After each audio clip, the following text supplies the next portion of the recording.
Kelahiran Pedang Iblis bab 1111 pertempuran kelima. Sudah lama sejak terakhir kali saya bertarung dengan para kultivator, kata Scully ketika para pesaing pertarungan kelompok kelima berkumpul di langit. Dia mendapatkan kembali matanya pada tahun-tahun itu, dan matanya bersinar dengan sinar kuning. Semua pembangkit tenaga listrik HIV lainnya telah memenuhi syarat untuk misi di tengah pesawat, jadi mereka tidak bisa bertarung lagi. Ketentuan turnamen memberikan keringanan bagi organisasi dalam situasi tersebut, tetapi Raja Elbas memandang kurangnya aset lain sebagai tanda bahwa mereka tidak boleh memiliki terlalu banyak wilayah. Tentu saja, hal itu bertentangan dengan HIV dan Dewan, tapi mereka tidak bisa menghentikan Raja Elbas. Memberikan beberapa wilayah kembali kepada kerajaan lebih baik daripada membuang-buang sumber daya dan waktu menunda hal yang tak terhindarkan. Lawan beratnya adalah Penatua Laura, Truespit, dan Pangeran Ketiga. Tenor pertarungan mereka jauh lebih tidak intens dibandingkan dengan yang lain, namun mereka berempat tetap menampilkan tontonan yang fantastis. Memiliki kera kesiar peringkat 6 yang bertarung di tempat terbuka menyulitkan banyak pembudidaya yang lebih lemah untuk menyaksikan pertempuran itu. Tanda di punggung Scully memaksa penonton menggunakan metode khusus untuk menonton pertarungan. Terlebih lagi, melihat bahwa HIV memiliki pembangkit tenaga listrik yang aneh di antara barisannya menunjukkan keragamannya. Pasukan dunia tahu bahwa mereka berada di belakang HIV ketika harus menciptakan pasukan bibrida, dan mereka dapat menyaksikan kekuatan sebenarnya dalam pertarungan itu. Kulit Elder Laura agak pucat, tapi luka masa lalunya sepertinya tidak mempengaruhi kecakapan bertarungnya. Dia dan Scully bersekongkol dengan Pangeran Ketiga bahkan sebelum memikirkan lawan dari Kekaisaran Sandal. Kedua kelompok besar itu telah memutuskan untuk mengusir kerajaan dari pertempuran untuk menghilangkan ancaman tersulit. Benda-benda bertuliskan Pangeran Ketiga membuat mereka takut, dan mereka tidak ingin memberikan wilayah apapun kepada keluarga Elbas. Truespit hanya bisa mengikuti arus. Dia tampak menyegarkan untuk menampilkan sebagian dari kekuatannya, tetapi dia tetap waspada terhadap barang-barang antik untuk sementara karena dia tahu bagaimana situasi akan terjadi setelahnya. Gaya pertarungan Pangeran Ketiga secara acak. Dia tidak bisa menandingi lawan ketiga yang mengeroyoknya dengan kekuatan, jadi dia mengandalkan banyak item pertahanan dan sekali pakai untuk memblokir serangan yang datang padanya. Lalu, dia menggunakan mantranya untuk menyerang. Barang-barang itu membuatnya tetap aman, jadi dia bisa memfokuskan semua yang dia miliki untuk melancarkan serangan gila-gilaan terhadap lawan-lawannya. Panah Penatua Laura berubah di udara dan mengambil bentuk binatang ajaib besar yang bertarung melawan bola api atau pilar api yang datang ke arahnya. Truespit menghindari serangan musuh dengan mudah dan menendang udara untuk melancarkan petir keras yang menghantam pertahanan kerajaan. Scully mengalami keadaan yang lebih buruk. Noah tidak termasuk seorang dantian, dan dia bahkan belum memikirkan proyek itu. Dia hanya bisa mengandalkan metode prasasti penduduk asli untuk meluncurkan mantra, tapi kekuatan mereka cukup tumpul. Namun, pertahanannya kokoh. Kesadaran lautan Scully telah meningkat pesat sejak dia kembali ke permukaan. Pikirannya termasuk yang terkuat di HIV, dan dia bahkan bisa memasangkan gelombang mentalnya dengan kemampuan bawaan spesies kesiar. Api yang datang ke menghancurkan sebelum mereka bisa menyentuh bulunya. Scully kemudian memadatkan mereka dengan kesadarannya dan meluncurkannya kembali ke lawannya. Pangeran Ketiga awalnya berhasil bertahan melawan mereka bertiga, tetapi simpanan barang-barang bertulisannya habis dengan kecepatan tinggi karena serangan tanpa henti. Hanya butuh 1 jam untuk memahami bahwa dia tidak akan menemukan jalan keluar dari situasi itu tidak peduli berapa banyak perlindungan yang dia gunakan. Lebih baik menerapkan sumber dayanya dalam pertempuran yang lebih mudah. Fokus dari kekuatan sekutu beralih ke kecepatan sejati setelah kebobolan Pangeran Ketiga. Ahli Kekaisaran Sandal harus menghadapi serangan gabungan mereka, tetapi dia melakukan perlawanan pada saat itu. Anak panah Elder Laura berjuang untuk menangkap kecepatan sejati. Dia terlalu cepat, dan teknik pergerakannya hampir tidak memiliki batasan dalam jarak jauh. Truespit juga tidak memiliki batasan pada staminanya. Tubuh bagian bawahnya telah menyatu dengan binatang ajaib, sehingga membawa semua sifat bibrida yang luar biasa. Dia bisa berlari selama berhari-hari tanpa berkeringat. Dia bahkan bisa meluncurkan sambaran petir dalam jumlah tak terbatas selama dia memiliki nafas. Penonton akhirnya bisa melihat bahwa dia tidak lemah sama sekali. Namun, kemampuan bawaan Scully menyeimbangkan mobilitasnya yang tinggi. Pikiran lebih cepat darinya, dan kera kesiar melancarkan serangannya terhadap mereka. Truespit terus menghindari makhluk udara yang datang ketiba ketika dia menabrak dinding tak kasat mata. Udara di sekitarnya telah mengembun sedemikian rupa sehingga menciptakan sangkar yang layak. Kilatan petir yang tak terhitung banyaknya meledak di dalam sangkar tak kasat mata saat Truespit mencoba membebaskan dirinya. Namun bahkan fitur penusuk elemennya tidak cukup untuk menembus udara yang terkondensasi. Itu cukup normal. Scully juga merupakan bibrida, jadi kedua kemampuan bawaannya hampir berada pada level yang sama. Skill Truespit sedikit lebih lemah hanya karena level mentalnya yang lebih rendah. TrueSpeed U200B memutuskan untuk mengungkapkan sebagian dari kekuatannya ketika dia melihat rangkaian naga biru cerah datang ke arahnya. Penatua Laura telah memanfaatkan kesempatan yang diciptakan oleh Scully dan langsung menyerang lawannya. Langit menjadi kuning saat TrueSpeed mengumpulkan semua percikan api yang terkumpul di bulunya untuk melancarkan salah satu serangan terkuatnya. Sambaran petir menyambar seluruh tubuhnya saat dia berjongkok di dalam sangkar. Nuh adalah satu-satunya yang bisa memahami apa yang dilakukan TrueSpeed. Nafas mengalir di atas kulit sang ahli saat dia berlari ke depan dan mengubah tubuhnya menjadi petir besar. Langkah itu mirip dengan teknik Nuh. Itu menggabungkan mantra dengan seni bela diri untuk mengeluarkan kualitas terbaik dari tubuh Bibrida. Sambaran petir menembus udara kental di dalam sangkar dan terbang menuju Penatua Laura. TrueSpeed tidak ingin menyerang Scully karena kekuatan fisiknya mirip dengan Scully. Penatua Laura melemparkan semua yang dia miliki ke kilatan kuning yang masuk. Makhluk air berukuran besar muncul di hadapannya dan menciptakan pertahanan yang ketat. Itu akan gagal, pikir Noah ketika dia melihat tembok pertahanan. Penggarap tidak pernah menyangka betapa kuatnya teknik Bibrida. Mantra sederhana tidak cukup untuk menghentikannya. Seperti yang telah diperkirakan Nuh, sambaran petir raksasa itu menembus makhluk mirip naga yang muncul dalam perlindungan Penatua Laura. Sosok TrueSpeed muncul kembali dengan kaki mengarah ke arah tetua saat monster itu meledak. Fakta bahwa dia telah terlihat lagi berarti dia telah kehilangan kecepatan untuk menembus makhluk itu.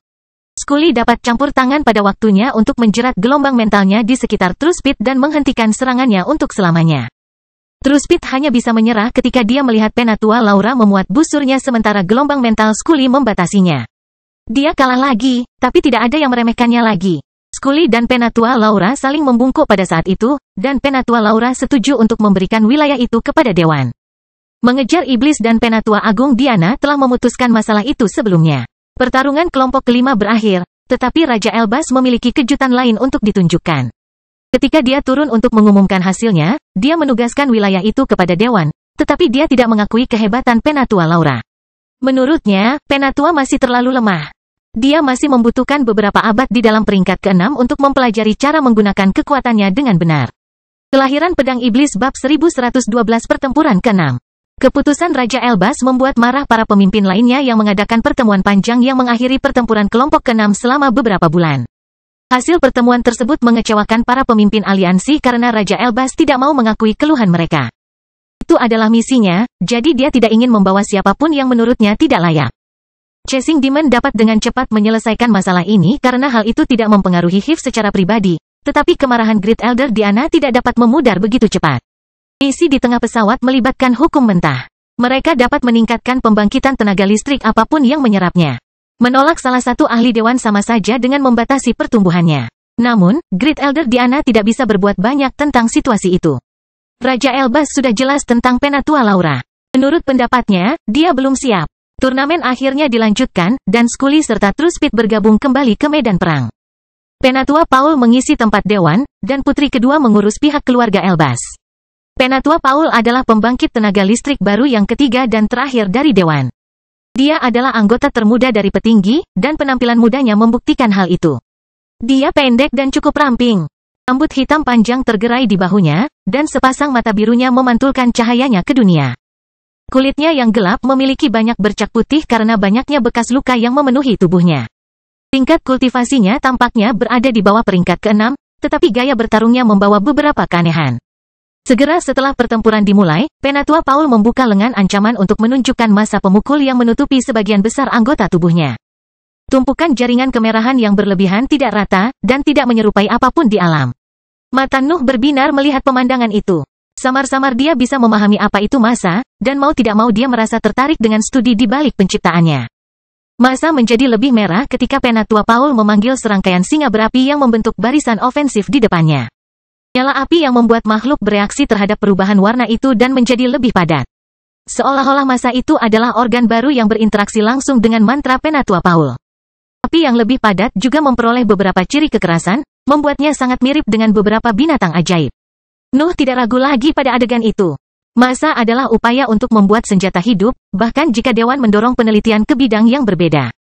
37 dan senjata hidup Nuh menggunakan organ tertentu untuk meniru kemampuan bawaan makhluk. Modifikasi mereka meningkatkan keterampilan dan menjadikannya alat yang berguna bagi para pembudidaya. Sebaliknya, senjata hidup Penatua Paul tampak menyatu dengan tubuhnya. Itu bukan hibridisasi yang tepat. Sebaliknya, hal itu mirip dengan apa yang dilakukan Nuh dengan pusat kekuasaannya yang keempat. Bentuk singa tampak tidak stabil, tetapi mereka menyerang putri kedua tanpa ragu-ragu atau hancur berantakan. Scully mendukung Penatua Paul dengan gelombang mentalnya, dan Truespit bergabung dengan mereka dalam komplotan mereka di Royal. Putri kedua melakukan hal yang sama seperti kakaknya. Dia mengandalkan item bertulisnya untuk menangani pertahanan sementara dia menggunakan mantranya habis-habisan. Item bertulisnya tampak lebih lemah dan jumlahnya lebih sedikit. Api singa seringkali menembus pertahanannya dan mengancam akan membakarnya hanya untuk menabrak perlindungan lainnya. Gelombang mental Scully berhasil menembus pertahanannya juga.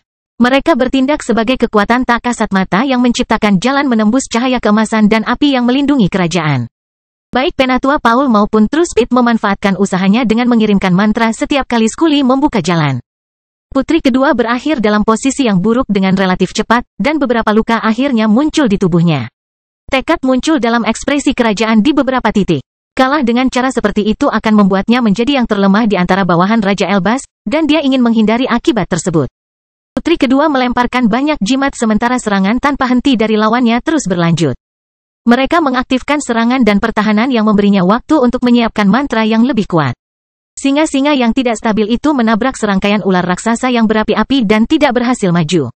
Kilatan petir Truespit menghantam tembok tinggi sehingga menciptakan banyak lapisan pertahanan antara dia dan lawannya.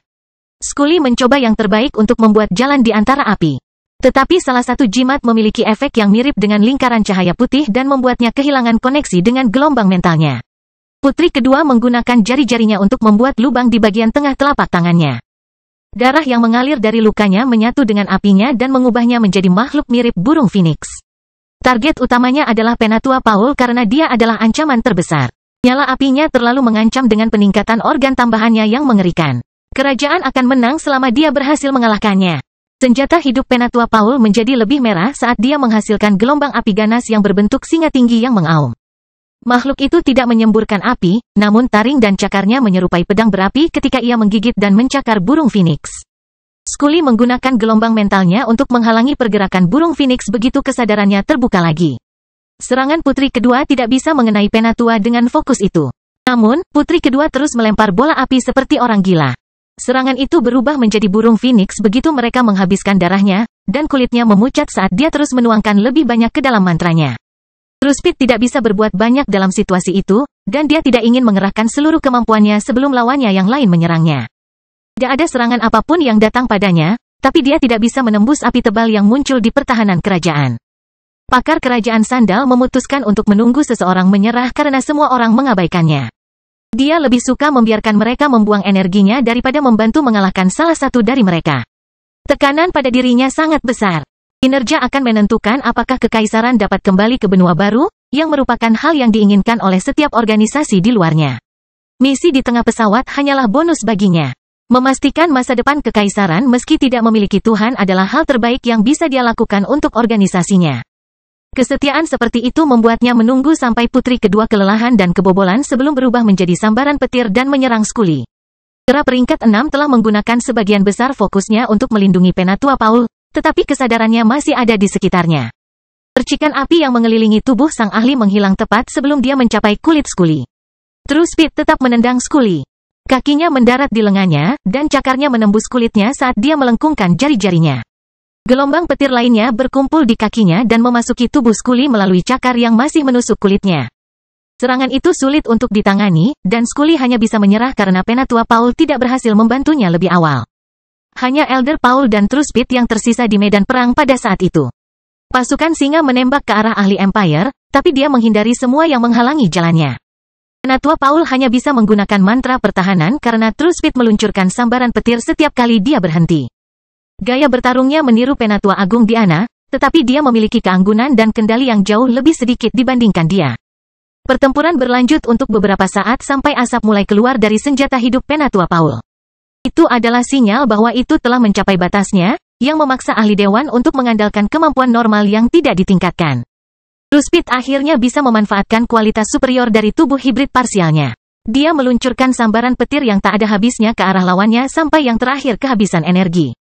Penatua Paul harus menyerah di depan stamina bibrida. Dia sudah bertarung sepanjang hari, menggunakan mantra yang layak untuk pembangkit tenaga listrik.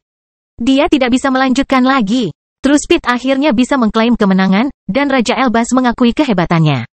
Adapun Kekaisaran, memperoleh rawa beracun tua di pantai timur. Kelahiran Pedang Iblis bab 1113 selesai. Wilayah Sandal secara resmi kembali ke benua baru setelah kemenangan TrueSpeed. Fakta sebelumnya yang disegel dengan penjajah menjadi batal, dan Raja Elbas bahkan membantu menghilangkan beberapa sumpah yang tidak bisa ditangani oleh tangan kiri Tuhan secara mandiri. Satu wilayah tidak banyak, tapi menyelamatkan kerajaan dari kondisinya yang mengerikan. Sekarang dapat menghilangkan kubah biru, mempertahankan pengaruhnya di negara Papral, dan membangun struktur untuk para pembudidaya heroik di benua baru. Itu adalah terobosan bagi Kekaisaran, dan kecepatan sejati adalah pahlawan atas pencapaiannya. Ketekunan, kesabaran, dan tekadnya telah memungkinkan dia memanfaatkan kesempatan yang tepat pada saat yang tepat. Aliansi melihat keuntungan yang diperoleh selama perjalanan Raja Elbas lenyap. Hilangnya beberapa wilayah bukanlah masalah, namun pengaruhnya di benua baru semakin tipis karena domainnya menyusut.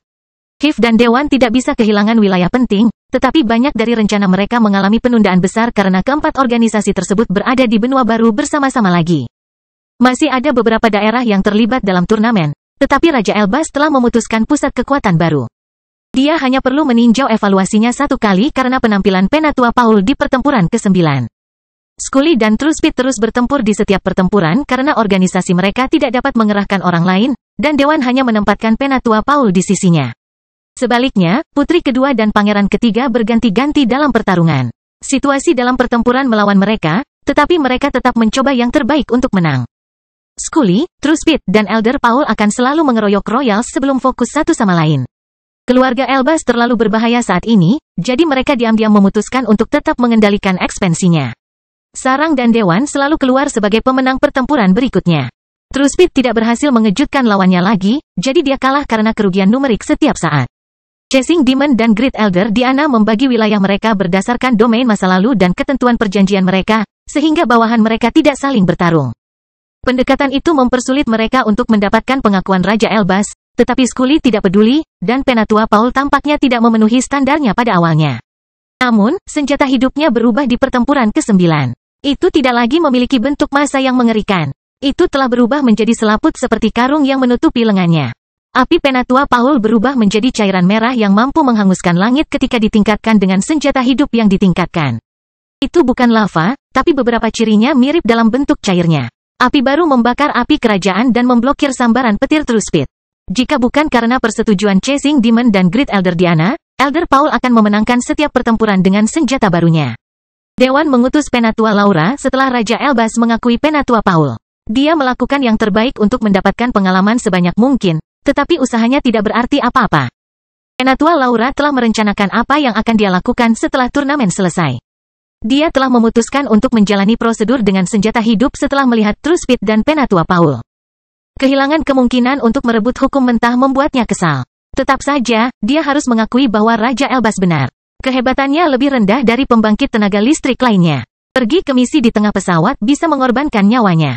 Memanfaatkan setiap kesempatan untuk maju adalah pendekatan yang tepat untuk perjalanan kultivasi, tetapi dia harus hidup untuk melakukan itu. Turnamen tersebut akhirnya berakhir dan membuat batas politik benua baru hampir tidak berubah. Satu-satunya perbedaan adalah pada beberapa wilayah yang jatuh di bawah Kekaisaran Sandal dan keluarga Elbas. Kemenangan Pangeran Pertama dan TrueSpeed telah memberikan satu wilayah baru bagi organisasi mereka. Mereka bahkan bertetangga sekarang karena Kekaisaran berbagi perbatasan utara dengan keluarga Elbas.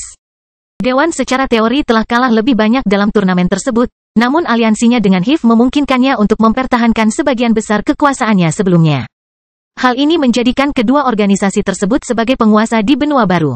Kekacauan dan kegembiraan yang tercipta pada turnamen dengan cepat bubar saat pertarungan berakhir. Ke-14 misi Raja Elbas berkumpul untuk menyelesaikan perjanjian terakhir sebelum berangkat menuju tempat tinggal masing-masing. Baik aset baru maupun lama harus bersiap untuk perjalanan. Mendapatkan pakaian dan item pertahanan yang bisa bekerja dengan baik di Lautan Magma adalah yang paling bisa mereka lakukan sebelum misi. Nuh kembali ke pelatihan regulernya, tetapi 37 segera memberinya kabar baik. Robot itu hanya membutuhkan beberapa tahun untuk menyelesaikan tugasnya, dan Nuh tidak ragu untuk mengklaimnya. Kemarilah, teriak Nuh saat dia melayang di antara kegelapan murni area bawah tanah Night. Aku tidak akan masuk ke dalam sangkar lagi. Malam berteriak saat bersembunyi di antara kegelapan yang diciptakannya. Pterodaktil belum berhasil dalam tugasnya, tetapi Nuh menduga bahwa itu sudah dekat. Dia merasakan itu begitu dia memasuki area bawah tanah. Ada kehidupan dalam kegelapan itu. Kamu bisa keluar kapanpun kamu mau, kata Nuh, tapi lautan magma cukup bersinar. Aku tidak bisa membiarkanmu berenang bebas di sana. Kamu ingin mengurungku dan mencegahku menghancurkan cahaya. Jawab Malam. Bongkar aku sejak kamu melakukannya. Perjalanan kita akan membawa kita ke tengah-tengah pesawat, kata Noah dengan nada menggoda. Intinya harus memiliki bahan paling bersinar di dunia. Apakah kamu yakin ingin melewatkan kesempatan ini untuk melihat salah satu musuh terbesarmu? Keheningan menyelimuti area bawah tanah, tapi langkah samar segera bergema menembus kegelapan. Tepi pterodaktil menjadi terlihat, dan Nuh turun ke arahnya untuk memeriksa kondisinya. Tubuh baru Knight membawa sebagian besar fitur spesiesnya. Nuh telah mereplikasi banyak karakteristik misterius makhluk unik itu, tetapi dia membuatnya jauh lebih kecil dari aslinya. Malam memiliki bentuk pterodaktil sekarang, tapi tingginya hanya 2 meter dan lebar 4 saat melebarkan sayapnya. Noah belum melakukan modifikasi yang tepat, tetapi materi gelap telah memperbaiki tubuhnya secara signifikan. Ini, kata Noah sambil mengangkat tangannya ke arah makhluk itu. Knight bisa melihat 3 space ring di jarinya, tapi salah satunya berwarna ungu tua dan tidak menghalangi pterodaktil. Ujung kepala Knight menyentuh cincin ungu tua, dan sosoknya perlahan menghilang dari area bawah tanah. Bagaimana keadaan di dalam? Nuh bertanya melalui hubungan mentalnya dengan makhluk itu. Knight mendengus beberapa kali sebelum kembali ke dunia luar dan menjawab. Itu kecil, tapi setidaknya gelap. Aku bahkan bisa melihat bagian luarnya saat aku di sana. 37 orang telah memikirkan cincin luar angkasa baru sesuai dengan permintaan Nuh. Karena dia tahu betapa pilih-pilihnya pterodaktil, dia meminta robot itu membuat bagian dalamnya tanpa cahaya. Otomat itu sempurna, dan dia bahkan telah menjelaskan kepada Nuh bagaimana cara kerja benda bertulis itu. Cincin luar angkasa yang baru tidak berfungsi sebagai item penyimpanan biasa. Itu bukan dimensi mini yang terpisah. 37 orang harus mencuri ruang sebenarnya dari dunia luar dan memampatkannya melalui formasi tidak biasa yang menutupi logam. Malam tidak akan memasuki dimensi yang berbeda. Itu akan berteleportasi ke ruang berbeda di dalam ring.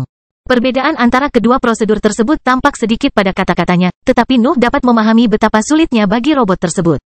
Pedang iblis terbang ke dalam ring baru dan tetap di sana. Knight mendengus lagi sebelum mengikuti teladannya dan berbagi ruang terpisah dengan senjatanya. Nuh hampir siap untuk berangkat, dan dia sudah meminta bahan-bahan yang perlu dia gunakan sebelum berangkat dari permukaan. Tetap saja, dia punya waktu beberapa tahun, jadi dia bisa menghindari mengabaikan pelatihannya. Kelahiran Pedang Iblis bab 1114. Jejak hitam mengikuti tebasan itu. Mereka tampaknya keluar dari sana, tetapi seorang ahli akan melihat bahwa mereka terbentuk tepat setelah serangan melintasi ruang itu. Sword Saint melengkungkan jarinya untuk meluncurkan tebasan serupa, dan kedua serangan itu bertabrakan di udara. Pukulan Nuh hilang, tapi ia bertahan selama beberapa detik sebelum terbelah menjadi 2 bagian. Aku tidak bisa tidak menyesal menunjukkan jalan ini kepadamu, kata Sword Saint setelah tebasannya melewati sosok halus Nuh dan menghilang sebelum mencapai dinding mental. Noah melontarkan pandangan bertanya padanya saat dia menganalisis hasil bentrokan itu. Dia bisa merasakan bahwa dia hampir menyempurnakan serangan itu. Hanya beberapa dekade lagi yang cukup untuk menyelesaikannya, menurut perhitungannya. Upaya tanpa ampunmu untuk terus menggunakan pedang selama berabad-abad telah membuatmu cocok untuk jalanku, Sword Saint mengumumkan. Pelatihanmu akan berakhir jika kamu menyerah pada aspek lain dari individualitasmu. Noah menggelengkan kepalanya mendengar ucapan itu. Jalan yang lebih lurus membuat seorang kultivator tumbuh lebih cepat, namun juga memberikan tenaga yang lebih kecil. Dia mungkin akan membuat keputusan yang sama bahkan jika ambisinya memungkinkan dia untuk menghilangkan sebagian dari dirinya. Aku hanya perlu berlatih lebih banyak, kata Noah sambil mengangkat bahu. Status Nuh telah banyak berubah selama perjalanan kultivasinya. Di masa lalu, dia akan memodifikasi bagian manapun dari dirinya untuk merebut kekuasaan lebih cepat. Namun, dia tidak sedang terburu-buru sekarang. Dia akan tetap memprioritaskan proyek yang dapat meningkatkan kekuatannya dalam jangka pendek, namun dia tidak akan menyia-nyiakan potensinya untuk mempercepat pelatihannya. Sekarang aku memikirkannya, pikir Noah sebelum memberitahu Sword Saint tentang misinya di tengah pesawat. Pakar pada akhirnya adalah makhluk surgawi. Dia bisa mengetahui sesuatu tentang lingkungan itu meskipun dia hanya sebuah wasiat. Begitu, kata Sword Saint setelah Noah menyelesaikan ceritanya. Berburu undang-undang mentah. Cukup ambisius. Mata halus Nuh membelalak mendengar jawaban itu. Fakta bahwa Sword Saint mengetahui tujuan misinya mengejutkannya, tetapi ada detail yang membuatnya bingung. Apa maksudmu berburu? Nuh bertanya. Menurut deskripsi Raja Elbas dan tangan kiri dewa, hukum mentah tidak terdengar seperti sesuatu yang harus dia tangkap. Apakah kamu berharap mereka datang dengan sukarela ke pelukanmu? Sword Saint menjawab dengan nada sarkasme dalam suaranya. Mereka datang dari dunia untuk menyatu dengan dunia. Apa menurutmu langit dan bumi membuatnya untukmu? Kata-kata Sword Sein masuk akal. Nuh awalnya mengira bahwa kecanduan dan ketidakstabilan yang disebabkan oleh hukum mentah sudah cukup sebagai kekurangan untuk membuatnya adil. Tangan kiri dewa juga ada di sana, dan dia telah mengkonfirmasi cerita versi kerajaan. Kedua organisasi itu tidak mungkin memiliki kesepakatan rahasia karena Hiv sudah mengurus bagian itu. Namun, Nuh sadar bahwa ada banyak titik buta dalam pengetahuannya tentang topik tersebut, dan hal yang sama juga berlaku untuk tangan kiri Tuhan. Dia mungkin telah belajar tentang hukum mentah dari sandal, tapi dia mungkin hanya tahu apa itu hukum. Hal itu akan memberi Raja Elbas kesempatan untuk menyembunyikan bagian penting dari perjalanannya di lautan magma. Nuh tidak percaya bahwa dia telah berbohong, tetapi dia yakin bahwa dia telah merahasiakan banyak detail. Sword Sein menurunkan tangannya dan menghela nafas melihat Noah mengingat ingatannya tentang pertemuan itu. Pakar dalam pikirannya tidak lebih dari sebuah wasiat, tapi itu tidak mencegahnya mengubah pendekatannya saat diperlukan.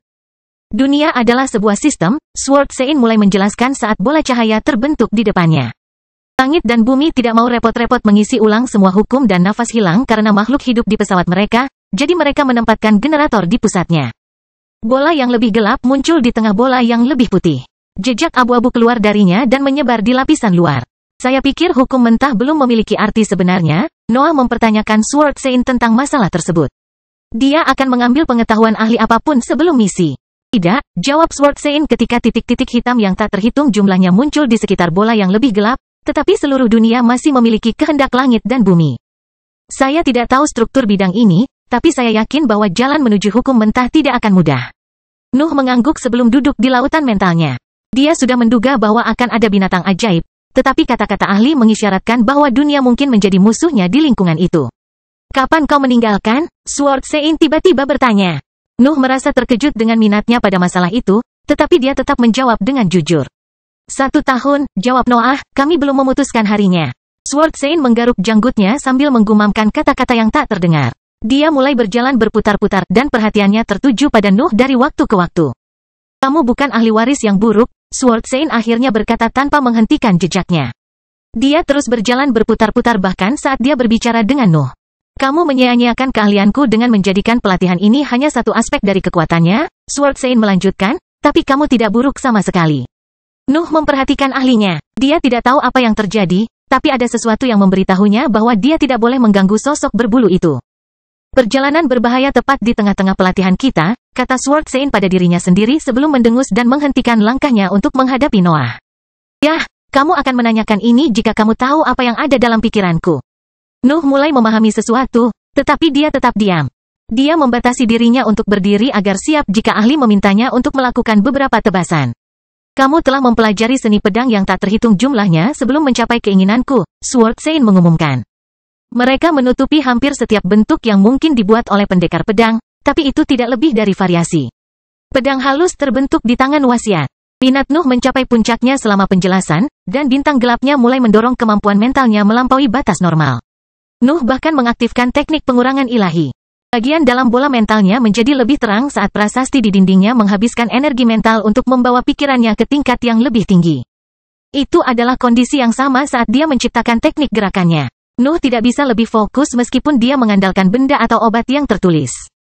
Sword Sein melanjutkan begitu dia merasakan bahwa dia mendapat perhatian penuh dari ahli warisnya.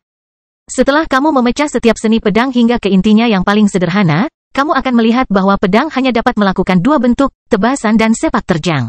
Sword Sein melakukan tebasan dan sepak terjang sederhana saat dia berbicara. Tidak ada ketajaman yang keluar dari bentuk-bentuk itu, tetapi Nuh bisa merasakan sesuatu yang mendalam dalam gerakan halus itu. Dia tidak tahu mengapa, tetapi dia merasa yakin bahwa Sword Sein telah berfokus pada bentuk-bentuk itu begitu lama sehingga itu telah menjadi fitur utama dari individualitasnya. Dia merasa bahwa ahli itu akhirnya memutuskan untuk menunjukkan hukumnya. Kelahiran Pedang Iblis bab 1115.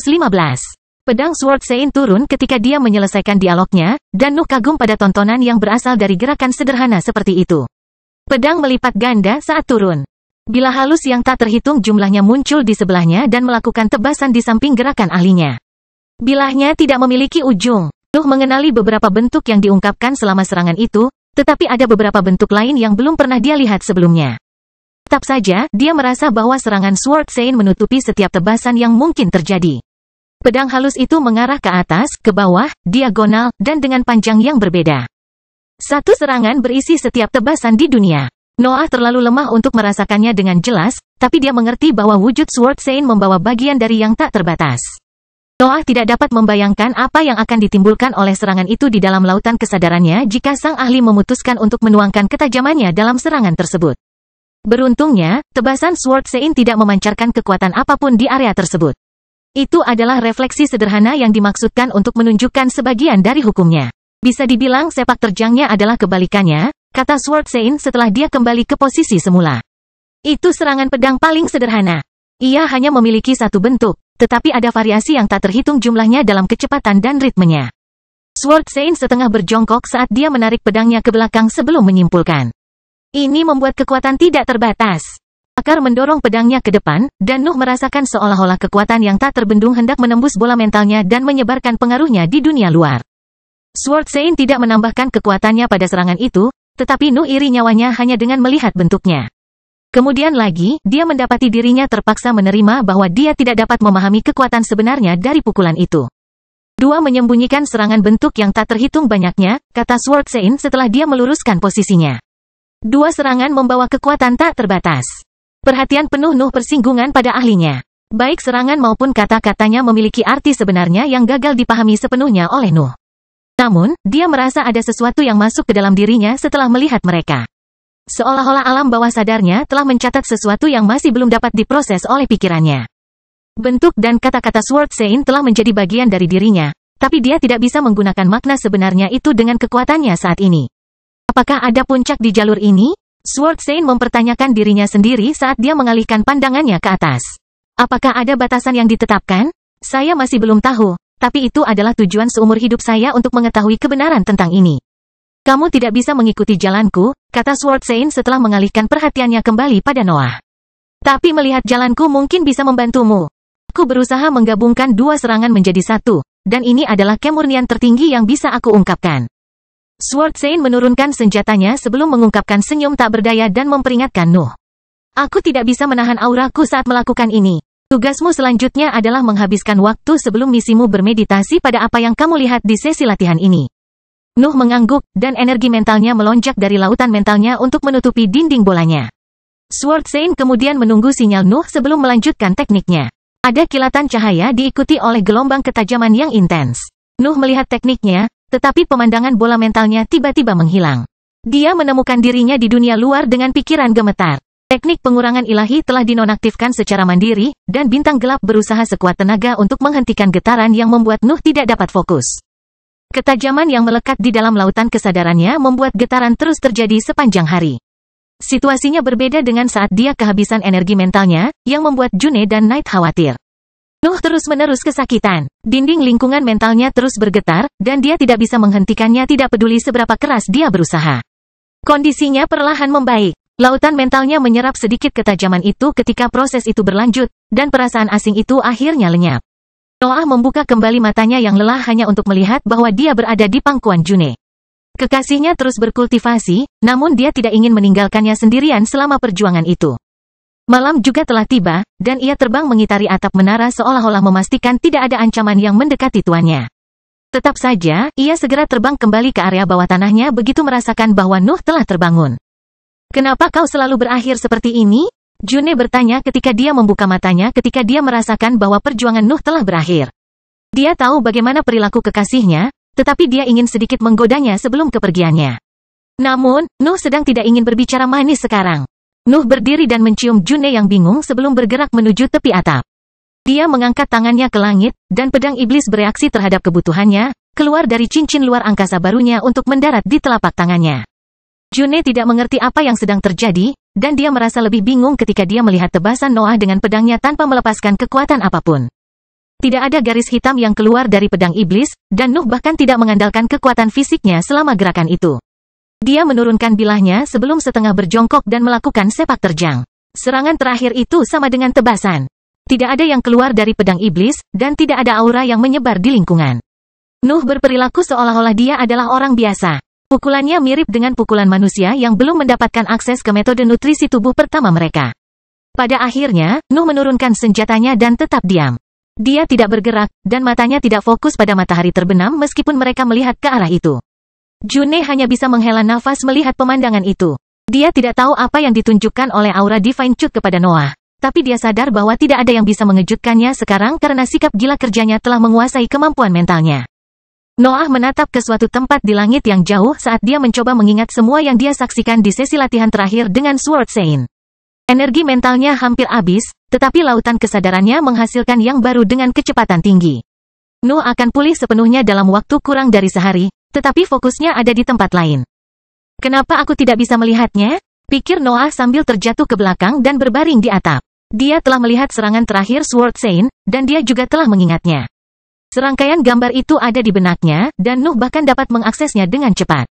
Namun, dia tidak bisa melihat apapun bahkan ketika ingatan itu muncul di penglihatannya. Seolah-olah pikirannya tidak dapat mereplikasi gambar-gambar itu karena levelnya yang rendah. Itu adalah puncak dewa, ulang Noah dalam benaknya dengan tak percaya. Puncak jalur Sword Saint saat ini, tebasan yang mampu menggabungkan setiap seni pedang. Ambisinya segera memenuhi setiap inci tubuhnya, dan tekad menggantikan rasa tidak percaya. Sword Saint telah memutuskan untuk memberinya sesuatu yang penting karena misi di tengah pesawat akan sulit, dan Noah bermaksud mempelajari pelajaran itu. Noah berdiri dan kembali ke tepi atap untuk mengulangi wujud Sword Saint.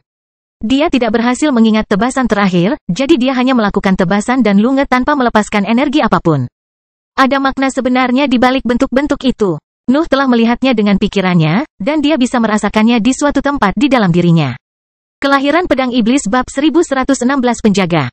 Hari keberangkatan akhirnya tiba. Raja Elbas telah mengirimkan surat kepada setiap anggota partai 2 bulan sebelumnya, dan semua orang telah memastikan kehadiran mereka. Chasing Demon, Penatua Julia, Flying Demon, Dreaming Demon, dan Noah berangkat dari berbagai daerah di wilayah Hif. Mereka berkumpul di tempat yang dirancang di atas laut di antara dua benua. Raja Elbas telah membuka jalan ketika dia muncul kembali. Dia telah memperkuatnya dengan beberapa prasasti karena dia berniat menggunakannya lagi. Dia sudah memutuskan bahwa dia akan berburu hukum mentah. Kekuatan Dewan segera bergabung dengan kelompok tersebut. Penatua Agung Diana, Penatua Regina, dan Penatua Paul mencapai tempat yang sama dan bertukar salam sopan dengan pembangkit tenaga listrik di Hif. Penatua Regina masih merasa kesal terhadap Flying Demon karena tindakannya dalam pertarungan kelompok, tapi dia tetap harus menghormatinya. Bliss tidak mendapat kehormatan apapun, tapi dia telah membuktikan dirinya sebagai sekutu yang mampu. Kekaisaran Sandal juga bergabung dengan grup tersebut. Pasukan aliansi harus menahan rasa jengkel mereka saat melihat tangan kiri dan kecepatan sejati Tuhan terbang dari benua baru. Dua pembangkit tenaga listrik itu membungkuk sopan kepada ahli lainnya, tetapi jelas bahwa mereka tidak memiliki hubungan persahabatan dengan mereka. Suasana di antara kelompok menjadi tegang karena kecanggungan yang tercipta setelah kedatangan mereka. Kelompok pembangkit tenaga listrik harus menunggu selama 1 jam penuh sebelum kekuatan keluarga Elbas memutuskan untuk muncul di langit. Raja Elbas, Pangeran Pertama, Putri Pertama, dan Pangeran Kedua terbang ke arah mereka dan kecil. Hampir semua pembangkit tenaga listrik dunia berkumpul di sana pada hari itu. 14 dari mereka akan segera meninggalkan permukaan, dan mereka tidak khawatir tentang keamanan wilayah mereka. Secara umum, kepergian mereka akan menjadi peluang terbaik bagi organisasi pemberontak dan kekuatan lain untuk melakukan kudeta dan tuntutan kemerdekaan. Namun, keempat kekuatan itu telah menyegel perdamaian sementara. Itu memungkinkan aset yang tersisa di permukaan untuk fokus pada ancaman di luarnya. Selain itu, para pemimpin tidak takut dengan pembudidaya peringkat 6 lainnya dari organisasi lain yang tetap berada di permukaan. Masing-masing wilayah mereka memiliki pertahanan yang mampu menghentikan pembangkit tenaga listrik selama beberapa dekade. Jadi tidak ada pasukan yang memiliki cukup tenaga untuk menyerang tanah musuh. Ayo pergi, kata Raja Elbas beberapa menit setelah semua yang dipilih untuk misi itu memberikan persetujuan untuk memulai perjalanan. Pihak kerajaan tidak memberikan pidato atau penjelasan besar apapun tentang lingkungan di bawah dasar laut. Sepertinya dia ingin membiarkan teman-temannya tetap buta untuk saat ini. Kelompok itu turun ke dasar laut tanpa menemui binatang ajaib. Setiap makhluk di jalan mereka melarikan diri bahkan sebelum mereka berpikir untuk memburu mereka. Peristiwa itu tidak mengejutkan Noah. Naluri makhluk akan mengamuk jika binatang ajaib peringkat 6 berada terlalu dekat dengannya. Ada 14 pembangkit tenaga listrik dalam kelompok tersebut, sehingga setiap makhluk akan melihat area di sekitar mereka sebagai tempat paling berbahaya di dunia. Noah tidak berbicara sama sekali selama turun. Dia terdiam sejak berbagai ahli berkumpul di atas laut. Pikirannya jauh. Dia masih memikirkan serangan terakhir Sword Saint meskipun misinya telah dimulai. Dia tidak bisa menahannya. Kultivator heroik manapun akan tetap terpesona saat melihat hukum dewa. Itu bukanlah sesuatu yang bisa disaksikan oleh penduduk sederhana di dunia bawah. Fokusnya pada lingkungan tidak goyah karena kondisi mentalnya saat ini, tetapi semua orang dapat melihat bahwa ada sesuatu yang penting memenuhi pikirannya. Raja Elbas dengan cepat menemukan terowongan yang telah dia perkuat di masa lalu dan memimpin kelompok melewatinya. Oa segera melihat lingkaran cahaya merah yang familiar menyinari wajahnya dan mencoba mempengaruhi lingkungan mentalnya. Magma tidak bisa berbuat apapun melawan lautan kesadarannya. Dia telah berkembang terlalu pesat sejak kunjungan terakhirnya ke sana, dan hambatan alami tersebut tidak dapat menghentikannya untuk masuk lebih dalam ke dalam magma. Tidak ada binatang ajaib yang muncul saat kelompok itu berenang melintasi arus yang terik untuk mempersingkat jalan menuju tujuan mereka. Mereka tidak bisa langsung menuju bagian tengah pesawat. Penghancuran dunia tersembunyi telah menyebarkan banyak potongan langit hitam di laut, dan beberapa batu besar sering jatuh dari dasar laut. Ada tembok dan lantai, bahkan di lautan magma. Mereka tidak terlalu menyembunyikan para penggarap, tetapi Raja Elbas tetap melakukan penyimpangan. Nuh mencoba yang terbaik untuk tetap fokus meskipun serangan Sword Sein dan keluhan Knight yang tak ada habisnya menyita banyak perhatiannya. Pterodactyl mulai meneriakkan kutukan pada magma merah laut karena cahaya di lingkungan. Nuh harus mendengar rencananya untuk menghancurkan inti pesawat. Beberapa di antaranya bahkan melibatkan kehancuran seluruh dunia. Tentu saja, rekan yang menyebalkan dan pemikiran yang berulang tidak bisa membuatnya terganggu. Dia hanya perlu menghabiskan lebih banyak energi mental untuk melakukan semuanya bersama-sama. Raja Elbas tetap diam sepanjang perjalanan, dan kelompok itu hanya bisa mengikutinya. Panasnya tidak mengganggu mereka karena mereka telah bersiap untuk misi semacam itu. Tetapi kurangnya informasi menjadi hal yang menyedihkan setelah setahun penuh dihabiskan berenang di lingkungan merah itu. Berapa lama kita sampai di tujuan, Ayah? Pangeran pertama bertanya di beberapa titik. Tampaknya Raja Elbas bahkan tidak mengajari putra dan putrinya tentang topik itu, jadi mereka pun berenang secara membabi buta. 6 tahun dengan kecepatan seperti ini, Raja Elbas menyampaikan sambil menyebarkan kesadarannya agar semua orang dapat mendengar jawabannya. Kita bisa mengambil lebih sedikit, tapi saya ingin menggunakan jalan lama saya, yang cukup sulit ditemukan di lingkungan yang selalu berubah ini. Para pembangkit tenaga listrik tidak merasa putus asa. Sebaliknya, memiliki gambaran tentang waktu yang dibutuhkan untuk mencapai inti memungkinkan mereka untuk mengatur diri mereka sendiri. Ada beberapa ahli yang mampu berkultivasi sambil bergerak. Yang lain memiliki seni bela diri yang unik untuk dilatih, dan semuanya menunda sesi pelatihan karena misi tersebut. Undangan tersebut telah mengubah prioritas mereka, namun mereka tahu apa yang diharapkan saat ini, sehingga mereka dapat melanjutkan sebagian proyek mereka yang terbengkalai. Setiap pembangkit tenaga listrik dalam misi memiliki jubah yang menampilkan prasasti kuat yang menghalangi sifat magma. Mereka tidak dapat sepenuhnya menghentikan suhu tinggi, tetapi mereka menawarkan pertahanan yang baik terhadap lingkungan itu. Keluarga kerajaan sedikit lebih baik dalam hal item pertahanan. Pangeran kedua membawa sebuah bola yang mampu mengeluarkan lingkaran cahaya dingin yang menyeimbangkan suhu orang-orang yang diterangi olehnya.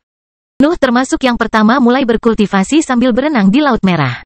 Dia telah memperoleh banyak pengalaman dengan metode kultivasinya saat itu, sehingga dia bisa berlatih dengan menggunakan materi gelap sebagai penutup pedang iblis. 6 tahun berlalu dalam sekejap. Kelompok tersebut akhirnya mencapai tembok besar di salah satu daerah terpanas sejauh ini. Strukturnya berwarna hitam, dan sebagian besar bahannya terbuat dari logam. Namun, material itu berbeda dengan langit hitam di dunia tersembunyi. Nuh mulai menganalisanya hanya untuk melihat jejak pembuluh darah dan organ lain di dalam struktur besar itu. Mereka tidak mungkin terlewatkan karena ukurannya, namun Nuh masih berjuang untuk percaya bahwa sesuatu sebesar itu bisa hidup. Lagi pula, tembok itu membentang beberapa kilometer. Nuh belum pernah mendengar makhluk sebesar ini di tahun-tahunnya sebagai ahli di bidang binatang ajaib.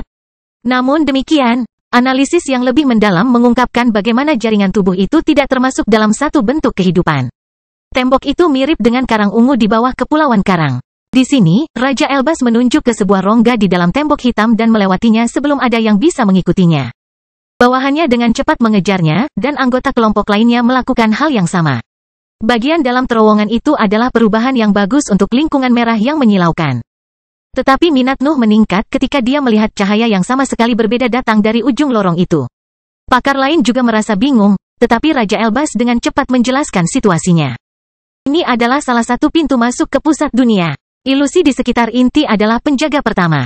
Kelahiran Pedang Iblis bab 1117. Kata wali tertutup bahwa tujuan mereka adalah kawasan lindung. Sword Sein telah mengatakan sesuatu yang mirip dengan Nuh, tetapi hanya Raja Elbas yang mengetahui pertahanan khusus tentang pesawat itu. Adapun para penggarap lain dalam kelompok, hanya tangan kiri Tuhan yang tahu lebih banyak tentang masalah ini, tetapi bahkan dia tidak tahu tentang bahaya di sekitar generator hukum mentah. Pangeran pertama bertanya lebih banyak tentang topik itu, dan Raja Elbas menjelaskan tanpa mengungkapkan terlalu banyak. Kamu tidak bisa begitu saja berenang menuju inti pesawat. Kamu hanya akan tersesat di antara arus yang mampu memengaruhi lautan kesadaranmu. Bahkan pikiranku tidak bisa lepas darinya. Raja Elbas telah memperluas kesadarannya sebelum memberikan penjelasan itu, sehingga semua pembangkit tenaga listrik mengetahuinya. Namun, dia tidak mengatakan apapun tentang jumlah pengawal yang harus mereka hadapi dalam perjalanan itu. Keraguan mulai muncul di benak para pembangkit tenaga listrik. Mereka mulai bertanya-tanya apakah Raja Elbas bahkan telah mencapai hukum mentah sejak awal. Nuh memiliki pemikiran yang berbeda. Dia tidak dapat memahami mengapa langit dan bumi akan menciptakan pertahanan yang bahkan tidak dapat dilintasi oleh para penggarap heroik puncak hanya untuk membuat jalan di antara mereka. Apakah lebih banyak cobaan ini dimaksudkan untuk memelihara jalan yang menjanjikan? Nuh mempermasalahkan dirinya sendiri. Dia tahu bahwa langit dan bumi kekurangan sesuatu untuk mencapai peringkat ke-10, tetapi pendekatan itu juga akan menguntungkan para penggarap di luar sistem mereka. Sebenarnya, keberadaan yang mengikuti jalur di luar sistem langit dan bumi lebih mungkin menemukan area pelatihan yang terpencil dan tersembunyi. Mereka bahkan tidak bisa menyalahkan kecerobohan mereka, Nuh terus merenung. Penciptaan pesawat seharusnya terjadi ketika mereka berada di puncaknya. Kecuali jika mereka mengambil dan menambahkan wali. Sekarang tidak dapat menemukan jawabannya. Sebagian besar pengetahuan tentang langit dan bumi tidak jelas dan hilang seiring berjalannya waktu. Bahkan para dewa yang tinggal di tanah abadi mungkin hanya mengetahui sebagian dari sejarah mereka. Magma di sisi lain terowongan memancarkan cahaya kuning menyilaukan yang memaksa beberapa petani menutup mata dan menyadarkan mereka untuk memeriksa lingkungan. Nuh dapat tetap membuka matanya karena tubuhnya jauh melampaui batas kemampuan manusia, tetapi dia tidak dapat mengatakan bahwa melihat memberinya keuntungan apapun. Tidak ada yang bisa dilihat. Cahaya kuning memenuhi pandangan Nuh dan menyembunyikan apapun yang jaraknya lebih dari beberapa ratus meter. Seolah-olah dunia sendiri tidak ingin ada orang yang menyaksikan pemandangan itu. Nafas di daerah itu padat, lebih padat daripada yang ada di benua baru sekarang. Selain itu, ia memiliki kemurnian tertentu yang tidak dapat dijelaskan dengan tepat oleh Nuh. Lewat sini, kata Raja Elbas, dan kata-katanya membangunkan para penggarap yang masih linglung karena kontak pertama mereka dengan inti pesawat. Tidak mungkin meniru lingkungan serupa. Suhu tempat itu tidak menjadi masalah, tapi tidak ada ahli yang bisa menciptakan nafas yang begitu murni. Kelompok itu mulai bergerak lagi, dan prasasti menyala di jubah para ahli. Cahaya mereka tidak dapat merembes ke lingkungan yang menyilaukan, tetapi pancaran itu adalah pernyataan tentang bagaimana suhu meningkat di area baru itu. Nuh juga memiliki jubah bertulisan, tetapi dia mengandalkan materi gelapnya untuk menutupi pedang iblis kapanpun dia ingin berkultivasi. Magma yang membutakan itu menarik pada awalnya, tetapi bahkan lingkungan itu pun menjadi membosankan setelah beberapa bulan berenang melewatinya. Para pembangkit tenaga listrik telah mulai berkultivasi di sana, dan mereka segera menyadari bahwa kemurnian nafas bermanfaat bagi mereka.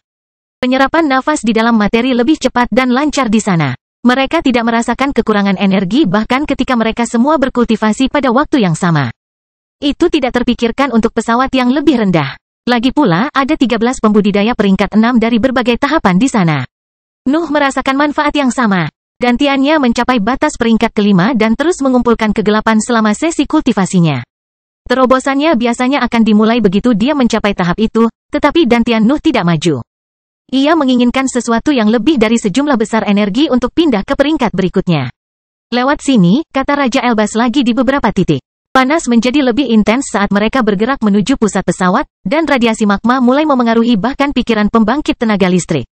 Yang lebih lemah di antara mereka kehilangan jejak dari waktu ke waktu.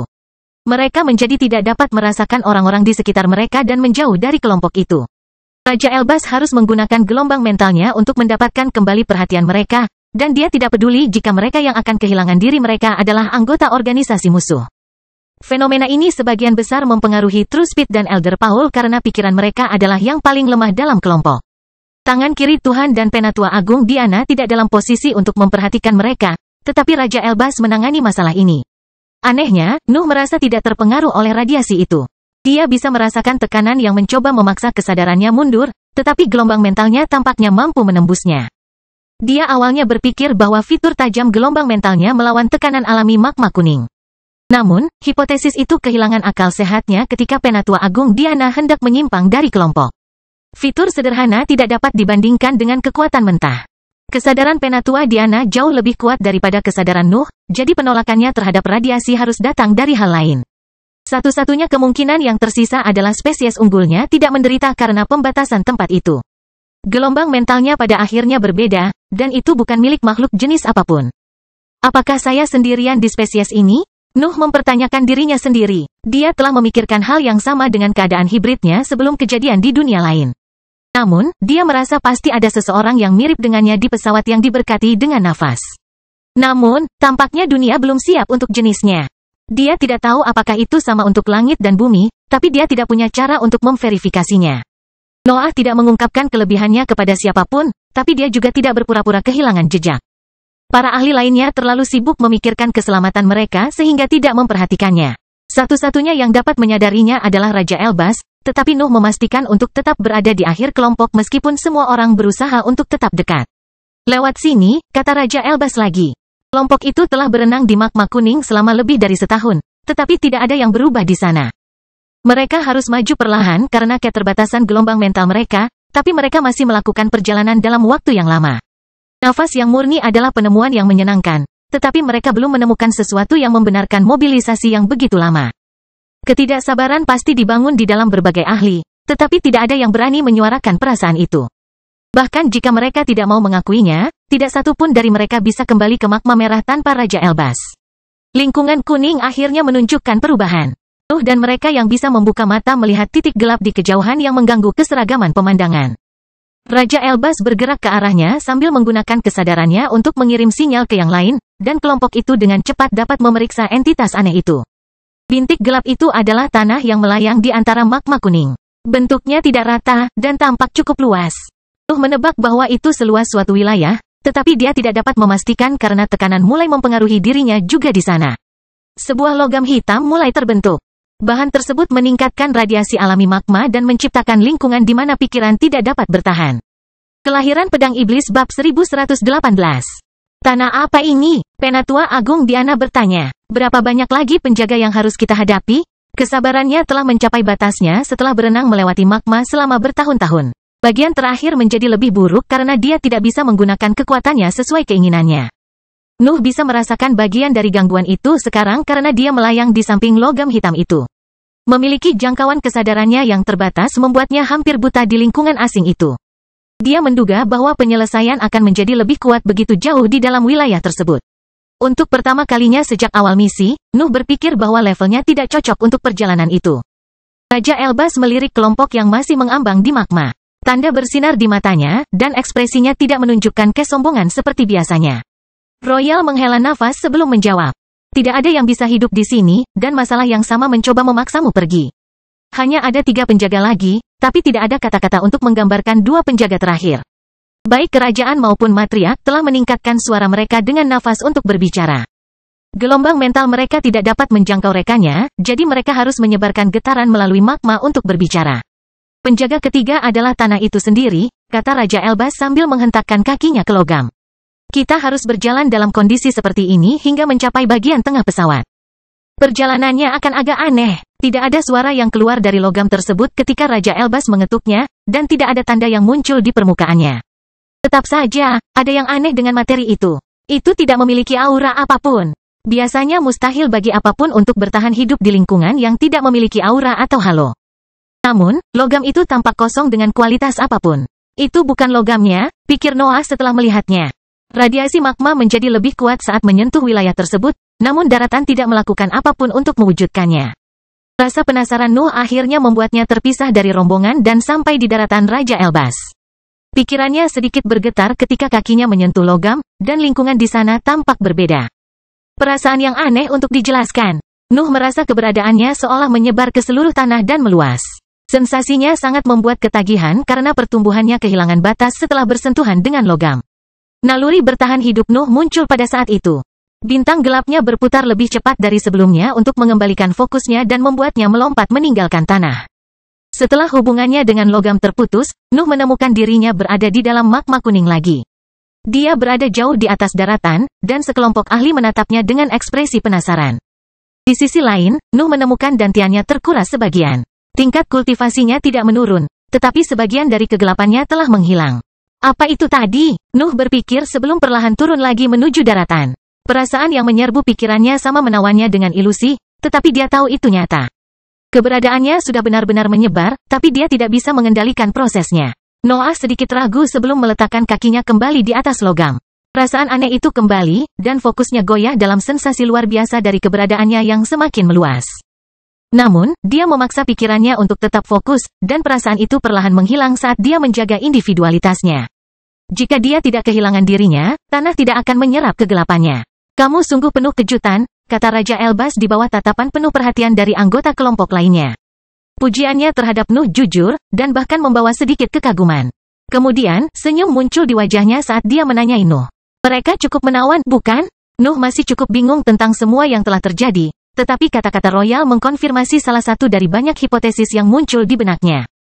Apakah ini hukum mentah? Nuh bertanya. Logam berperilaku sejalan dengan apa yang dia ketahui tentang sumber daya itu. Prosesnya tampaknya hanya terjadi secara terbalik. Menurut apa yang dia ketahui, hukum mentah harus mengalir di dalam diri para petani dan menyatu dengan keberadaan mereka. Sebaliknya, tanah memberikan efek sebaliknya. Ia menyerap individualitas untuk menyatukannya dengan strukturnya. Semacam itu, jawab Raja Elbas. Saya pikir mereka mendekati bentuk murni mereka. Ini adalah hukum mentah untuk mendapatkan makna. Mereka belum memiliki keadaan yang jelas, tetapi dunia telah menugaskan mereka untuk menjadi sesuatu.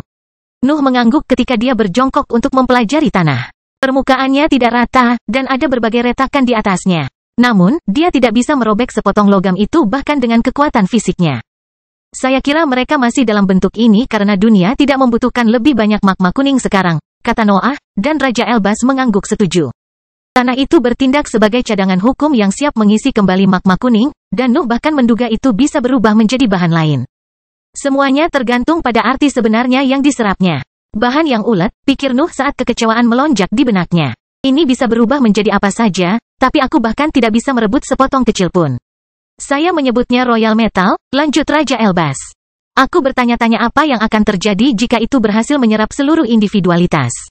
Sangat disayangkan tidak ada budak yang bisa mencapai tempat ini. Kerajaan ingin mempelajari berbagai fitur daratan, tetapi lingkungannya yang aneh membuat penelitian apapun menjadi tidak mungkin. Gelombang mental tidak dapat bertahan di luar lingkungan mental di sana. Bahkan tidak perlu mempertimbangkan fungsi benda-benda tertulis yang diperlukan untuk penelitian. Para pembudidaya lainnya perlahan mengumpulkan keberanian mereka dan mendekati daratan. Iblis adalah yang pertama melangkah maju, dan sisanya mengikuti tepat setelah mereka. Serangan balik yang sama yang menimpa Nuh juga menimpa mereka, tetapi benda pelindung mereka mengaktifkan dan mempertahankan individualitas mereka. Satu-satunya yang berjuang bahkan setelah itu adalah Truespit dan Elder Paul. Raja Elbas memandang kedua pembangkit tenaga listrik muda itu dengan ekspresi kosong. Dia tidak ingin mengungkapkan pemikirannya, tetapi para ahli lainnya secara samar-samar dapat memahaminya karena mereka merasakan hal yang sama. Kecepatan sejati dan Penatua Paul tampak terlalu lemah untuk lingkungan itu. Kehebatan pertempuran mereka di atas rata-rata, tetapi individualitas mereka tampak terlalu lemah untuk mencapai akhir misi. Namun, mereka tidak bisa kembali sekarang. Hanya Raja Elbas dan Nuh yang bisa bergerak bebas di dalam magma kuning. Tapi tak satu pun dari mereka yang memutuskan untuk mengantar mereka kembali ke Laut Merah. Tangan kiri Dewa dan Penatua Agung Diana turun tangan ketika mereka menyadari betapa buruknya situasi bawahan mereka. Benda-benda bertulisan keluar, dan beberapa dari nafas mereka merembes ke dalamnya untuk melindungi pusat kekuatan mereka. Kecepatan sejati dan kondisi Penatua Paul stabil setelah itu. Mereka bahkan dapat melihat, tetapi mereka tidak dapat mengungkapkan kehebatan mereka yang sebenarnya karena batasan pemimpin mereka. Apa wali keempat? Nuh bertanya sambil menunggu semua orang terbiasa dengan daratan. Kita harus bertarung, jawab Raja Elbas dan tidak mengungkapkan lebih banyak lagi. Namun, informasi itu cukup menimbulkan ketegangan di antara kelompok. Nuh relatif baik-baik saja, tetapi ahli lainnya hanyalah kultivator. Bertarung tanpa menyebarkan pikiran akan sulit, dan mantra bahkan mungkin tidak berfungsi sama sekali karena pembatasan. Kelompok itu akhirnya mulai bergerak lagi. Para ahli berjalan, tetapi mereka hanya membutuhkan beberapa bulan untuk mengetahui apa yang dikatakan Raja Elbas. Tanah mulai berubah di depan mereka, dan bentuk logam aneh muncul untuk menghentikan jalan mereka. Mereka tampaknya tidak bermaksud untuk menuntut kelompok tersebut, tetapi mereka juga tidak merasa tidak berbahaya. Kelahiran Pedang Iblis bab 1119. Dia tidak mengenali beberapa makna, dan bentuk yang paling rumit bahkan memiliki lebih dari satu makna. Tetap saja, mereka semua merasa tidak lengkap. Selain itu, semua bentuk berbagi rasa lapar yang samar. Itulah representasi dari apa yang dikatakan Raja Elbas sebelumnya. Itu adalah hukum mentah dengan tujuan menemukan makna. Apakah mereka akan menyerang? Chasing Demon bertanya sambil mengedipkan matanya yang berat. Lapisan berbatu tipis menutupi kelopak matanya untuk melindunginya, tetapi penggunaan terus-menerus dari kemampuannya membuat mereka lelah. Hanya sekali mereka merasakan individualitasmu, jawab Raja Elbas. Kita tidak bisa menghindarinya. Saya sudah mencoba dan gagal. Pertarungan itu wajib, tetapi para ahli dengan cepat mengatasi keraguan mereka. Itu lebih baik daripada menghabiskan waktu bertahun-tahun berenang tanpa tujuan melalui magma. Raja Elbas menunggu semua orang mempersiapkan metode serangan yang tepat sebelum berjalan menuju formasi tersebut bersama dengan anggota kelompok lainnya. Nuh adalah satu-satunya yang tidak mengambil benda tertulis atau perlindungan khusus apapun, tapi dia mungkin yang paling nyaman dalam situasi itu. Karena gelombang mental hampir tidak ada di tempat terbuka, Nuh adalah satu-satunya yang bisa mengekspresikan sebagian besar kekuatan pertarungannya tanpa bergantung pada benda yang tertulis. Hal yang sama berlaku untuk True Speed, meskipun dia memiliki masalah lain. Pikirannya terlalu lemah untuk negeri itu, dan dia harus menjaga sebagian perhatiannya agar tidak kehilangan individualitasnya. Tentu saja, para kerajaan juga tidak akan mendapat masalah karena kreasi mereka mencakup setiap bidang perjalanan budidaya. Adapun yang lainnya, Noah tidak yakin. Kelompok itu tidak bertarung bersama. Pembangkit tenaga listrik biasanya independen, dan mereka mewakili 4 organisasi yang berbeda. Banyak yang ingin melihat beberapa sekutu mereka gagal melewati pasukan berbentuk aneh. Satu-satunya orang yang sangat penting di mata semua orang adalah Raja Elbas, tetapi teman-temannya hanya khawatir agar tidak kehilangan jejaknya. Nuh merasa betah dalam situasi itu. Bau pengkhianatan masih melekat di antara mereka, dan semua orang memperhatikan punggung mereka karena takut akan pengkhianatan yang tiba-tiba. Itu adalah lingkungannya. Waktunya sebagai kultivator manusia tidak berbeda dengan situasi itu. Taruhan dan kekuatannya hanya meningkat dengan cara yang hanya bisa ditentukan oleh sedikit orang. Raja Elbas adalah yang pertama berbenturan dengan salah satu bentuk. Yang lain harus dekat untuk menyaksikan pertarungannya, tetapi mereka tetap sedikit di belakang untuk melihat bagaimana pertarungan semacam itu terjadi. Royal memegang tombak kuning yang menghilang di dalam magma saat dia melambaikannya pada konstruksi yang setengah humanoid dan setengah massa berduri. Angka tersebut menjadi tidak stabil karena individualitas Raja Elbas mempengaruhi struktur internalnya. Hukum yang dipancarkan oleh kerajaan membuat bentuknya tumbuh hingga menjadi terlalu tidak stabil untuk tetap utuh. Lawan Raja Elbas hancur setelah tingginya mencapai 7 meter. Potongan-potongan logam hitam menyatu dengan daratan ketika mendarat di tanah, dan tidak ada lagi bentuk yang terbentuk di tempat itu. Kedua pangeran dan satu putri memutuskan untuk meniru ayah mereka. Mereka mengambil 3 bentuk berbeda dan melambaikan senjata bertuliskan tahan api ke arah mereka. Senjata mereka tidak dapat menembus logam mereka, tetapi kesombongan mereka melonjak ketika mereka menjalin kontak itu, dan bentuk-bentuk itu tumbuh sebelum runtuh beberapa detik kemudian. Raja Elbas memeriksa pertempuran bawahannya. Lawan pangeran kedua telah menjadi setinggi 6 meter sebelum hancur berantakan, sementara 2 royals lainnya hanya berhasil mendorong tinggi bentuk itu menjadi 5 meter sebelum mereka hancur. Nuh merasa bahwa dia memahami sesuatu menyaksikan pertempuran mereka. Makna yang dibawa oleh ketiga individualitas itu lengkap, tetapi intensitasnya menentukan ketinggian yang akan dicapai oleh bentuk-bentuk itu. Raja Elbas mengangguk pada pangeran kedua sebelum memilih lawan lain. Dia benar-benar mengabaikan pangeran pertama dan putri pertama, yang hanya bisa mengungkapkan ekspresi jelek sebelum terjun ke pertempuran lain. Pakar lain mendapatkan kepercayaan diri setelah melihat ketiganya berhasil mengalahkan makhluk itu pada percobaan pertama mereka, dan mereka memilih lawan untuk menguji diri mereka sendiri. Setiap orang memperoleh hasil yang berbeda-beda sesuai dengan makna yang dituangkan ke dalam bentuk. Lawan mengejar iblis berlipat ganda dan memperoleh fitur humanoid sebelum jatuh tak bernyawa di tanah dan menyatu kembali dengan daratan. Makna Penatua Agung Diana membuat mereka menyusut hingga tidak lebih dari boneka kecil. Penatua Julia mengubah mereka menjadi tidak terlihat, pengaruh Flying Demon menghentikan gerakan mereka, dan bentuk Dreaming Demon berubah menjadi salinan dirinya sebelum hancur. Lawan Penatua Regina berubah menjadi makhluk berbeda sebelum hancur. Setiap orang cukup berhasil dalam tugas tersebut, tetapi beberapa mengalami kesulitan dalam hal itu. Boneka Penatua Paul tidak menyatu kembali ke daratan meskipun itu menyerap maknanya. Massa yang menggembung muncul di tubuhnya yang sudah aneh, tetapi tetap utuh saat mengejar sang tetua. Kecepatan sejatinya sama, tetapi dia dengan cepat menemukan solusi untuk masalah ini. Maknanya membuat bentuk itu bergetar dan kabur tanpa berhasil membunuhnya. Tetap saja, dia menendangnya berulang kali sampai dia bisa melewatinya.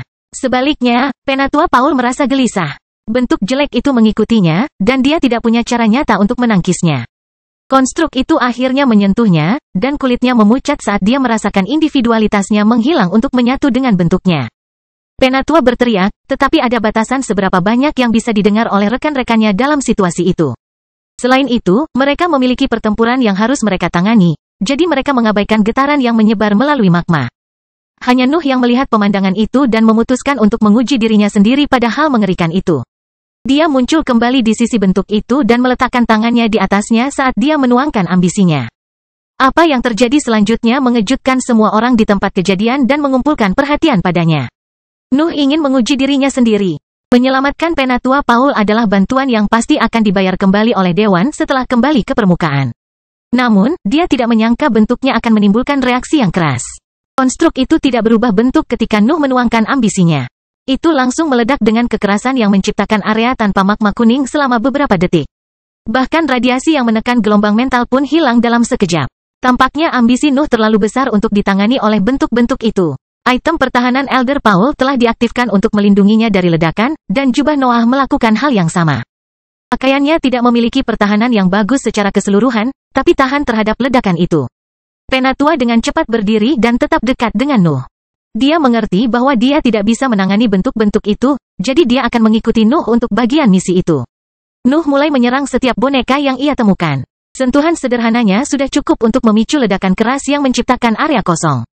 TrueSpeed akhirnya bergabung dengan Noah juga. Taktik menendangnya berhasil selama beberapa waktu, tetapi bentuk-bentuk itu telah mengelilinginya pada suatu saat, dan dia beruntung bisa lolos dari pengepungan itu sebelum terlambat. Semuanya berjalan baik selama beberapa hari. Kelompok itu berhasil melewati pasukan tanpa menemui kesulitan apapun, dan bahkan Raja Elbas berpikir bahwa mereka akan baik-baik saja jika terus seperti itu.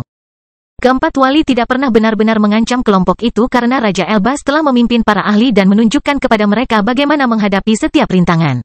Pelayaran pertamanya menghabiskan banyak sumber daya dan barang investigasi yang diinvestasikan untuk mengungkap jalan melalui magma dan kelemahan bentuk.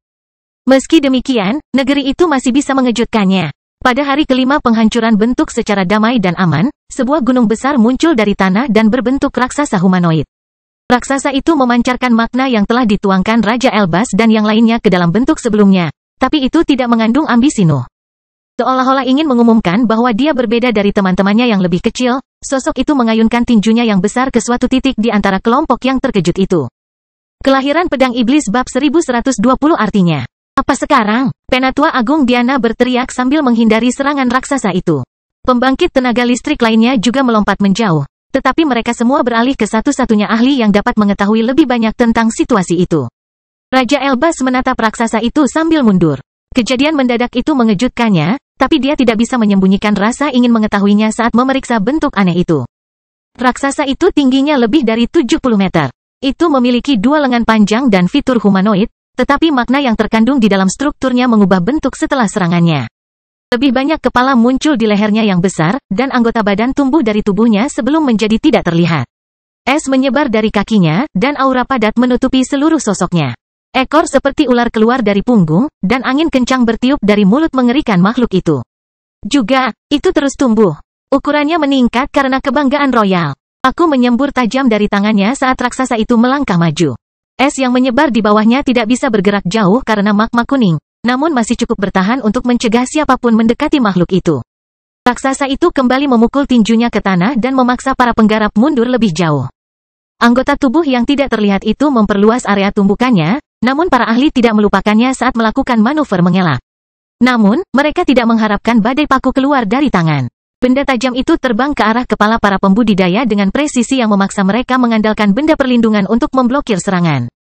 Kelompok itu terpecah beberapa menjadi tim kecil karena serangan raksasa itu. Semua orang telah melakukan yang terbaik untuk tetap berada di dekat Raja Elbas, tapi mereka tetap berpisah untuk menghindar. Nuh sedang bersama Penatua Paul dan TrueSpeed ketika badai paku tiba. Kedua ahli itu mengungkapkan bahwa mereka berguna karena mereka mengaktifkan beberapa jimat, tetapi beberapa logam tajam tetap menembus pertahanan. TrueSpeed melihat keseluruhan rentetan petir yang keluar dari jimatnya dan mengarah langsung ke mata kirinya. Namun, Nuh segera meraihnya dan mengganti tangannya yang lain untuk menjaga pemain lainnya.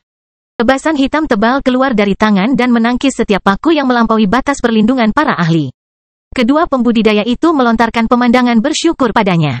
Tetapi ekspresi mereka membeku ketika mereka melihat Nuh melesat ke depan untuk menyimpan semua potongan royal metal yang belum menyatu dengan tanah.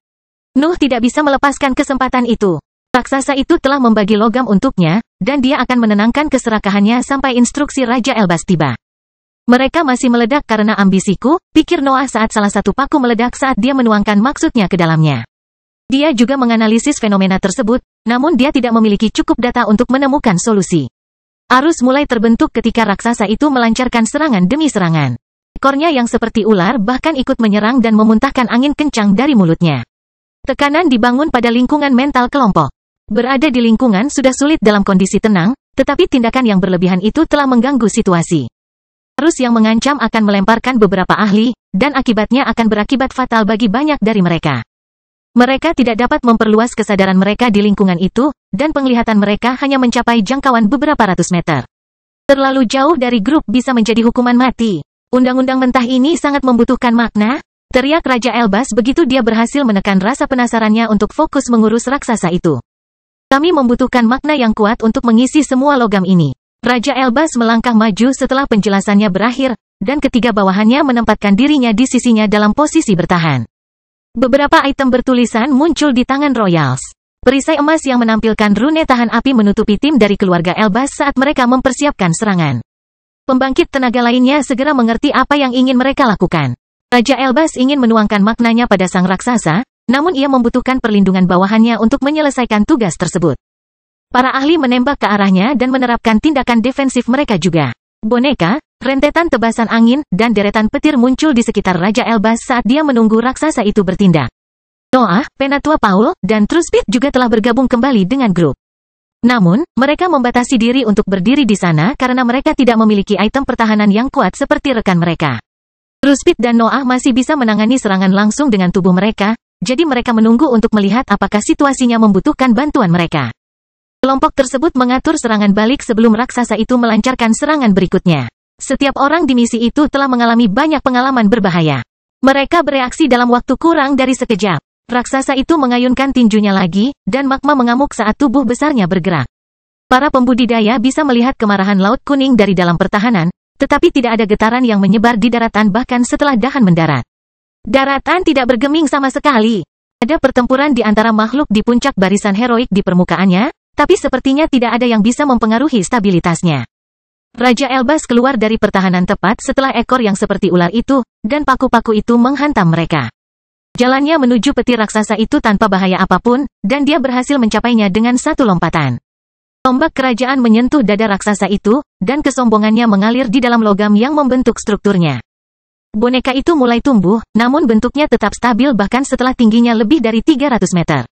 Raja Elbas harus mendorong dirinya menjauh dari raksasa itu karena tinjunya mengarah ke arahnya.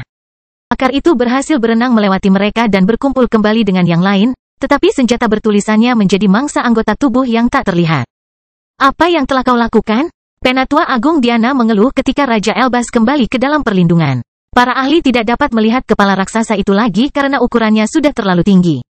Penglihatan mereka hanya dapat mencapai ujung batang tubuhnya dan memahami bahwa lebih banyak serangan akan menimpa mereka. Sepertinya maksudku tidak dapat memenuhi keseluruhan keberadaan, jawab Raja Elbas dengan tenang, tetapi orang lain dalam kelompok hanya bisa meliriknya dengan tidak percaya. The Royal tidak hanya gagal dalam tugasnya. Dia membuatnya jauh lebih buruk. Kelompok itu berada tepat di bawah boneka tersebut, dan mereka akan bisa melarikan diri jika ukurannya tetap sama. Namun, sekarang sudah terlalu besar. Mereka tidak mempunyai cukup waktu antara satu serangan dan serangan lainnya untuk keluar dari jangkauannya. Kamu baru saja membunuh kami. Tangan kiri Tuhan berteriak, dan angin bertiup dari sosoknya. Dia tidak akan mati tanpa melakukan perlawanan, tapi dia terlalu marah untuk mengingat bahwa Raja Elbas adalah sekutunya saat ini. Ketidakberdayaan menyebar di antara kelompok itu, tetapi Nuh menghilangkan batasan auranya pada saat itu. Radiasi di area itu berjuang untuk menekannya, tetapi semua orang di sekitarnya dapat merasakan makna intinya. Mata kelompok itu tertuju padanya, dan mereka merasa kagum ketika bersentuhan dengan ambisinya. Penggarap biasanya memiliki perlindungan mental untuk menyembunyikan sifat sebenarnya dari keberadaan mereka, tetapi Nuh menunjukkan semuanya di sana. Para ahli melihat sekilas apa yang dirasakan Nuh setiap hari. Mereka merasakan ambisinya yang tak terbatas dan tekadnya yang tak tergoyahkan dalam perjalanannya menuju bintang-bintang. Emosi itu tidak bisa hilang seiring berjalannya waktu. Tidak ada yang bisa menekannya selama Nuh hidup. Itu adalah api yang menyulut segala sesuatu dalam individualitasnya dan memaksanya untuk mengambil apapun yang menghalanginya. Apa ini cukup? Noah bertanya dengan nada datar sambil menatap Raja Elbas. Kerajaan tidak bisa menyembunyikan keterkejutannya ketika dia merasakan ambisi itu, tapi dia tidak menjawab. Sebagai gantinya, dia mengerahkan perisai emas besar yang menutupi area seluas 200 meter. Itu adalah jawaban diamnya untuk pertanyaan Nuh. Raja Elbas akan menjaganya saat dia berenang menuju raksasa itu. Gestur kerajaan adalah sinyal yang membuat yang lain kembali ke posisi bertarung mereka. Semua orang mengerahkan lebih banyak pertahanan saat mereka membuka jalan yang bisa dilewati Nuh.